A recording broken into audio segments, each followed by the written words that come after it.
koran atau buku, itu tugasnya layouter. Jadi bagaimana membuat tampilannya, layoutnya itu lebih menarik, dan orang yang baca, misalnya baca majalahnya atau bukunya atau korannya itu tidak bosan. Itu tugasnya layouter. Terus software yang digunakan biasanya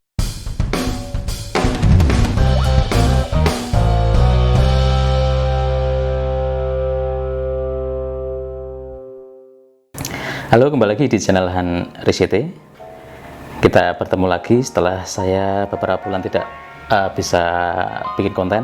Kali ini baru sempat bikin konten.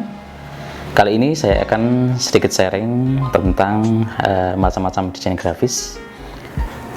Desain grafis itu ada dibagi dua ya, desain grafis berdasarkan kemampuannya dan desain grafis berdasarkan pangsa pasarnya. Tapi kali ini yang akan saya bahas adalah desain grafis berdasarkan kemampuannya. Oke, mungkin teman-teman yang banyak yang belum tahu apa macam-macam desain grafis. Oke, kita langsung bahas. Yang pertama adalah drafter. Tugasnya drafter adalah membuat atau merancang gambar bangunan. Desain gambar bangunan itu adalah tugasnya drafter. Jadi membuat desain rancang bangunan, terus membuat sketsa layout ini denah pembagian tanahnya sampai bentuk bangunannya, itu adalah tugasnya drafter. Terus software yang digunakan biasanya AutoCAD, terus 3D Max atau SketchUp dan lain sebagainya. Itulah tugasnya drafter. Terus yang kedua adalah editor. Tugasnya editor adalah membuat desain seperti leaflet, pamflet, poster, banner, terus mungkin cover buku. Itu adalah tugasnya editor. Nanti membuat cover buku, gimana bagusnya desain covernya agar menjadi point of interest dibanding buku-buku lainnya. Terus gimana tampilannya menarik dan lain sebagainya. Itu adalah tugasnya editor. Terus software yang digunakan editor adalah seperti CorelDRAW atau Adobe Illustrator atau Adobe Photoshop dan software-software lainnya. Tapi yang sering digunakan ya cuma itu, CorelDRAW, Adobe Illustrator dan Photoshop. Kalau antara dua CorelDRAW sama Adobe Illustrator itu biasanya selera. Ada yang selera pakai CorelDRAW, ada yang selera pakai Adobe Illustrator. Jadi pilih salah satu karena itu softwarenya sama ya, untuk membuat pengolah software vektor, sama-sama vektor. Kira-kira seperti itu tugasnya editor. Terus yang ketiga adalah layouter. Layouter adalah bertugas membuat desain layout seperti majalah, koran atau buku. Itu tugasnya layouter. Jadi bagaimana membuat tampilannya, layoutnya itu lebih menarik, dan orang yang baca, misalnya baca majalahnya atau bukunya atau korannya itu tidak bosan. Itu tugasnya layouter. Terus software yang digunakan biasanya kalau layout itu biasa menggunakan Corel juga bisa, terus Adobe Illustrator juga bisa. Terus yang sering software yang dikhususkan untuk layout yaitu Adobe InDesign. Itu misalnya kayak koran itu layoutnya menggunakan Adobe InDesign itu. Kira-kira seperti itulah tugas dari layouter. Terus yang keempat adalah art director. Tugasnya art director seperti kalian lihat di set-set film,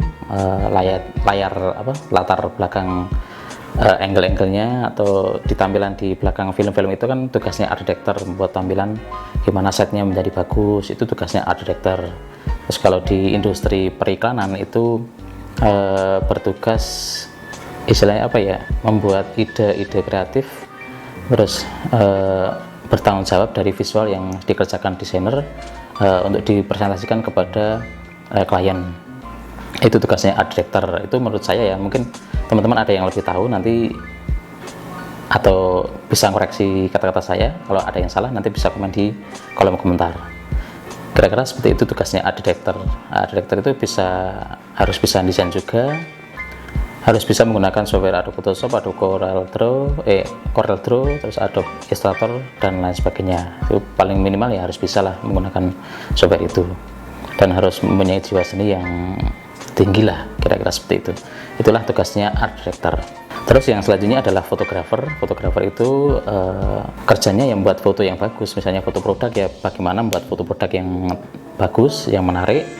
Terus misal fotografi itu membuat bagaimana tampilan foto makanannya itu bagus dan menarik minat orang untuk mencoba produk itu adalah tugasnya fotografer. Terus misalnya di wedding fotografi, bagaimana mendokumentasikan acara wedding itu semenarik mungkin atau sebagus mungkin, itu adalah tugasnya fotografer. Jadi fotografer itu ada banyak jenisnya, mungkin kedepannya akan saya bahas, tapi kali ini yang akan saya bahas ya macam-macam desain grafisnya dulu, biar nanti kedepannya saya akan bahas tentang jenis-jenis fotografer, kira-kira seperti itu.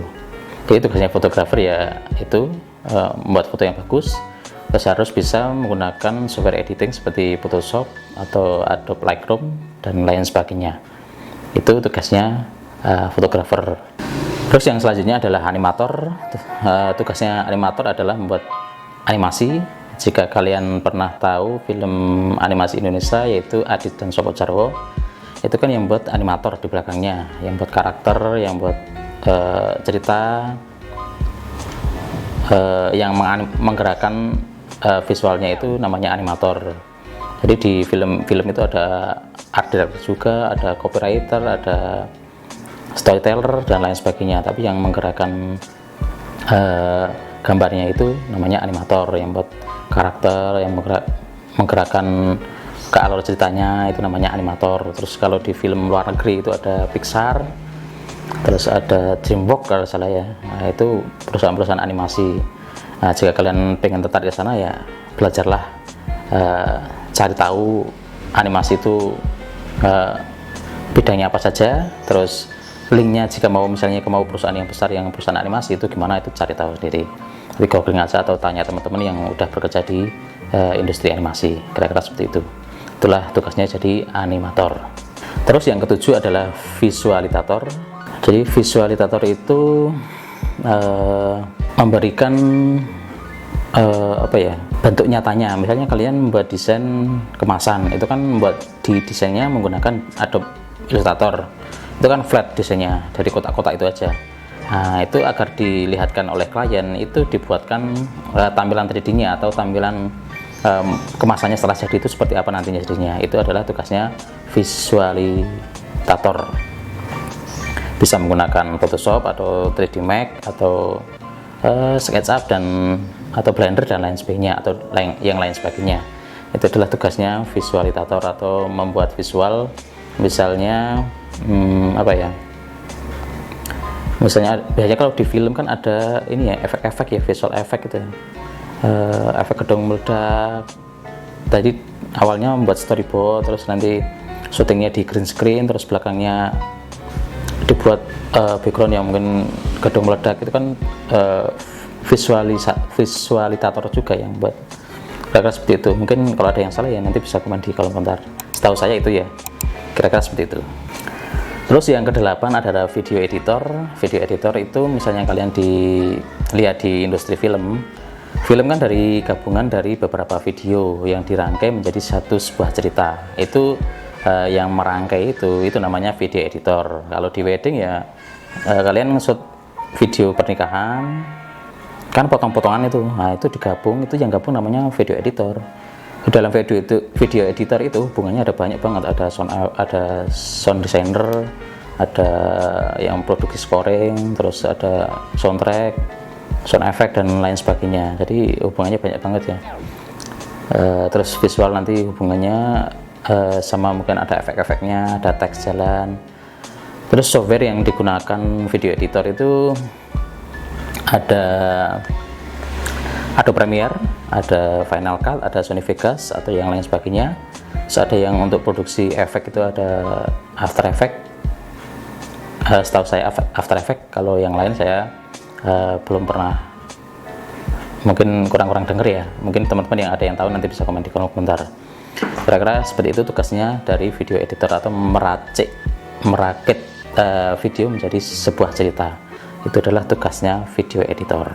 Terus yang ke-9 adalah integrated designer.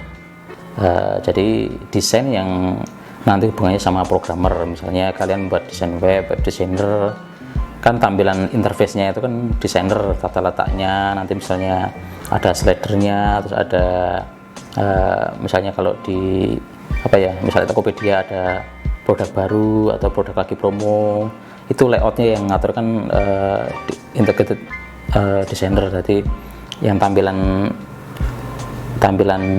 interface-nya itu desainer, terus yang nanti yang membuat codingnya itu programmer. Jadi antara mengintegrasikan antara desain sama ke bahasa pemrograman, kira-kira seperti itulah.